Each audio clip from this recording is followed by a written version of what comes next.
Hello everyone and welcome back for yet another video. In case you're new here, my name is Iro. I'm a professional videographer, photographer and video editor, and today we're going to do a Lightroom tutorial. More specifically, we're going to edit a golden hour portrait. So without any further ado, just grab a cup of coffee and let's jump into Lightroom. So this is our picture for today. I really love this picture. It makes me go back to, summer evenings with all this hazy atmosphere, the nice sunsets, beautiful warm tones, beautiful warm colors. I think that we already have a very nice picture. However, we can do little tweaks, little adjustments that they can make this picture even better. So first things first, just to clarify, if you want to do all these color corrections and tone corrections on your pictures that we're going to do today, you need to shoot raw. You need to shoot raw files and not JPEG. With JPEG files, it's not really possible to do all these corrections. You can do very tiny adjustments and that's more or less it. With raw pictures, you can go in depth with your editing and do many beautiful stuff. So I'm going to immediately jump into my basic panel. So regarding the exposure, we might need to add just a tiny bit of exposure, something like that, because it's already pretty bright. And for the contrast, I'm usually bringing the contrast down so that I can build my contrast with the sliders underneath. But in this specific case, I actually think that the image needs a little bit of contrast. I'm talking about small changes that if you add all of them up are going to, in the end, make sense and make your picture really, really beautiful. For the highlights now, as you can see, we have some blown out highlights here at the top corner of my image. So in this case, I think I need to bring the highlights down in order to get rid of this problem over there. And then for the shadows, I'm going to actually bring them up at around 42, 43. For the whites, I think I want to bring the whites up a little bit. And for the black, I'm going to bring them down. Again, this is something that I don't do it very often because I don't like to have total black in my image. But in this specific case, I think that we actually need it. The picture is very hazy and we kind of need to create a little bit of contrast, a little bit of tension to our image in a way. Then moving on, I'm going to go to the clarity and just to reduce it a little bit. For the dehaze, it's a pretty hazy image, so I think that we actually need to pull this slider up to make it a little bit more crispy. So I think I'm happy with my basic panel at the moment. Of course, you can come back to your sliders and tweak them more if you think that you need to do that. And now I think I'm going to move on to my tone curve where I'm going to add some key points for my shadows, midtones and highlights. And what I'm going to do is I'm going to drag my blacks up like that, because as I said, this is a look that I actually like to have a little bit of a faded black color, if that makes sense. For the shadows, I'm going to drag it down just a little bit. The midtones, I think they are actually fine where they are. Yeah, maybe something like this. And I'm going to lift the highlights. I'm going to bring down the whites. And now I'm going to move to my HSL panel. And this is the panel where we can actually adjust the hue, the luminosity and the saturation of each individual color. So I think that for the reds, regarding the hue, I'm going to move them towards the orange side. And then I also think that I want to affect the oranges, move them towards a more red tone. And for the yellows as well, same thing, I'm gonna go more towards an orangey kind of color. And now for the blue, because we have this nice swimming pool here so we can see the water, I think that I want to move this blue slider towards a more turquoise aqua kind of shade. The purple, I think it also affects the water. I don't know if you can see it. I think I'm gonna go again more towards the blue side. I'm gonna leave it like that. Now I'm gonna move to the saturation. I think that I need to saturate the reds just a little bit. Yeah, something like that. And maybe same with the oranges, same with the yellow. All this, you see, it's just minor changes, little tweaks that in the end they're gonna make sense. For the green, I'm not sure if I can, I don't really have green in my image at the moment as far as I can see, so I'm gonna actually drag that down all the way down, and I'm gonna do the same with the aqua color because I think I don't have any aqua color either. For the blue now, I have this water, this from the swimming pool. So I want to desaturate that just a little bit, and I'm going to do the same with the purple that also affects our water. And regarding the magenta, I think that this affects the skin a little bit as well, but also the water. I think I'm gonna actually kind of remove it, so I'm gonna leave it at about -66. I think it's fine. So last but not least, we're going to go down to the luminance sliders. And here for the orange, I want to actually add luminosity to my orange color. And I think I want to add quite a lot actually. I think like that looks nice, so as to make this sunlight on my hair and on the background more natural in a way. I also want to add a little bit of luminance to my blue color because I think that it's pretty dark at the moment. I think we can actually add a little bit of luminosity to it.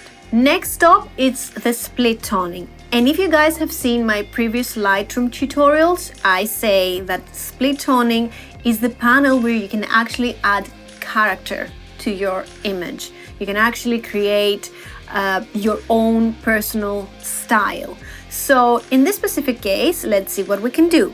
First of all, the way I work with the split toning is that I add a lot of saturation so that I'm able to see what I'm working on, and then I play with the hue and I choose what I think it's closer to the style that I want to create. For the highlights, I want to have a nice warm color, a nice warm tone. Of course, I'm going to drag the saturation down now at about 10. It's fine. And I'm going to do the same with the shadows. So I'm going to bring the saturation all the way up to be able to see what I'm working on. And for the shadows, I think I want to add a more cool tone, something around here. And of course, I'm going to pull the saturation down to the same amount that I added to my highlights. And then for the balance, I want to give more emphasis to my highlights. So I'm going to move my slider towards my highlights, +10, I think it's fine. And next panel, it's the detail panel. So what I do when it comes to detail and sharpening, when I have to deal with a portrait,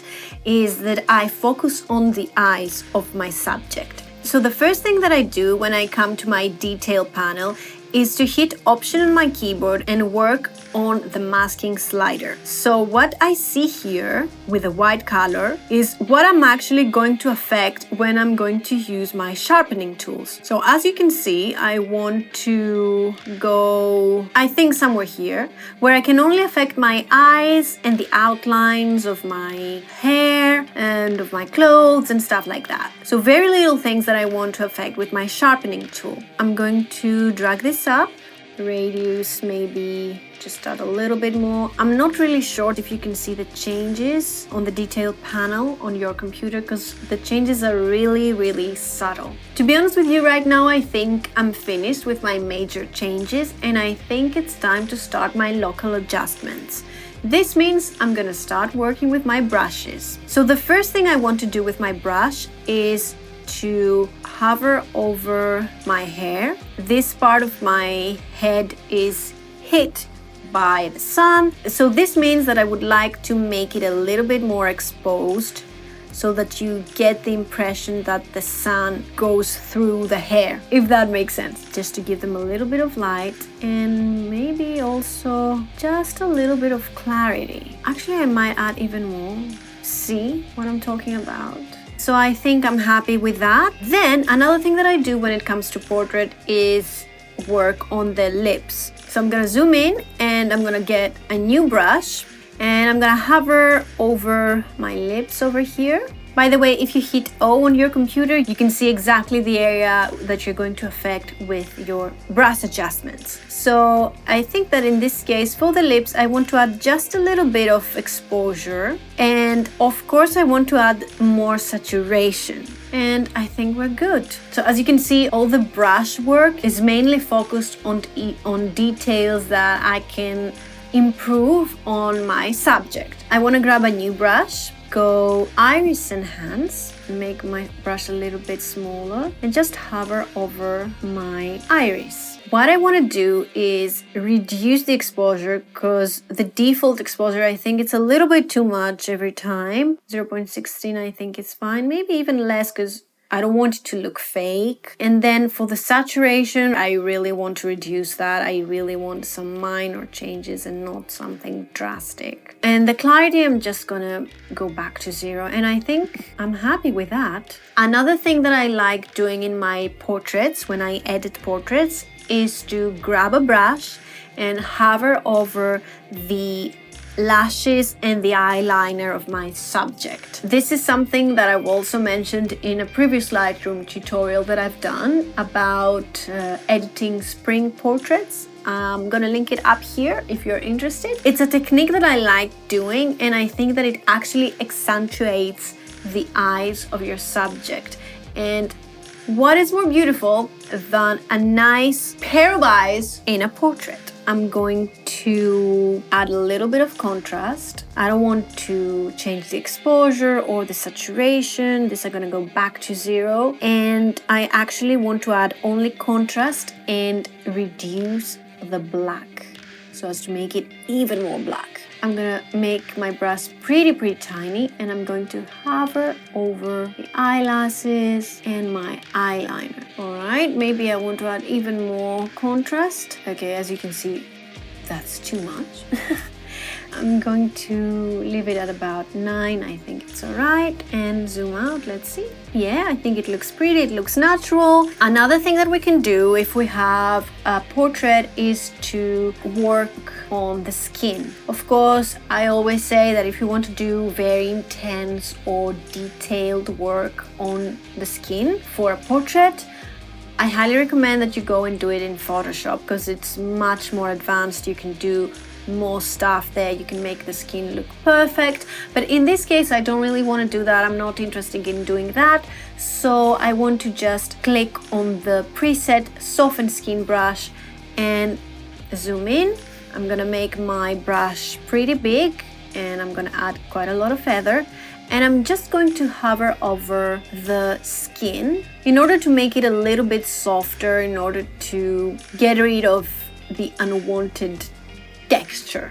And I can also do that to the neck and the chest over here so that it's more soft. And anyway, to be honest with you, I think that for this specific portrait, for this golden hour portrait, a soft skin, it works beautifully. Of course, I'm going to bring up the clarity and I'm going to bring the sharpness slider to about 16.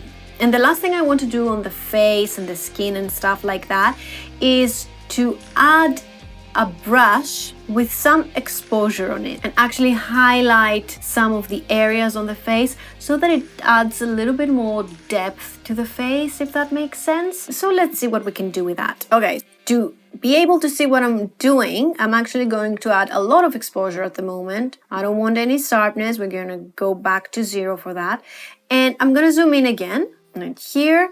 And I'm going to make my brush a little bit smaller so that I can work with more detail. And I think that we need to add a little bit of highlighter here, maybe a little bit under the eye, here on the top of the lip, and at the bottom of the chin, and maybe here to highlight the light from the sun coming on the face. Of course, now this is too much. So we're gonna bring it all the way down just to 0.3, and I think that even this is too much. Maybe we can go even lower than that. Because we just want to give the impression that the sunshine, you know, hits the forehead and a little bit of the nose. We want to make it look natural and not like fake or anything like that. And the last brush I want to use is another brush for exposure, this time for the top that I'm wearing. So I want to actually make my brush bigger and just hover over this top. Because I don't know, I think that we have a very nice orange in the background, very nice and lush. And we also have a very nice water from the swimming pool. So I feel that this white color can make this image look in a way more clean, even more summery, because I don't know, I feel that white is a very appropriate summer color. I'm also going to add a little bit of highlights to this brush, And I'm going to also add a little bit of black to create a little bit of contrast, but just a tiny bit. And yeah, I think that this is good. I'm gonna hit done. The last thing I want to do is to add a radial filter on the face. Let's create the shape for the face. And this is because I want to change the temperature of the skin just a little bit to make it cooler so that we're not overdoing it with the orange. I'm going to go to the temperature and just go towards the colder, cooler tones. And the last thing I want to do is that I want to actually make it a little bit more contrasty. So I'm going to add a little bit of black. And there we go. Hit done. And I think we're ready. I'm really happy with the result. I really love this picture. I love this golden hour look with all this lush orange color and this beautiful sunshine hitting on the hair, and you have all this outline of the hair and stuff like that. This lighting, it's so flattering for photography. What can I say? So I think that we did a really good job with this picture. I'm really happy with this, and I think it's time for our final before and after. So this is before and this is after. And this is it. I'm so happy with the result. I really, really love it. And to be honest with you, I think that definitely golden hour is like the best time of the day to go out and get some nice photos. They look so nice, so beautiful, all these warm tones, and you can improve all this in Lightroom even more. Anyway, I hope you guys liked this video. I hope you enjoyed it. I hope you got some inspiration out of it and maybe you learned something new. That would be really wonderful. If you liked the video, please don't forget to give it a thumbs up and maybe consider subscribing to this channel. Thank you so much for watching, and I'll see you in my next video.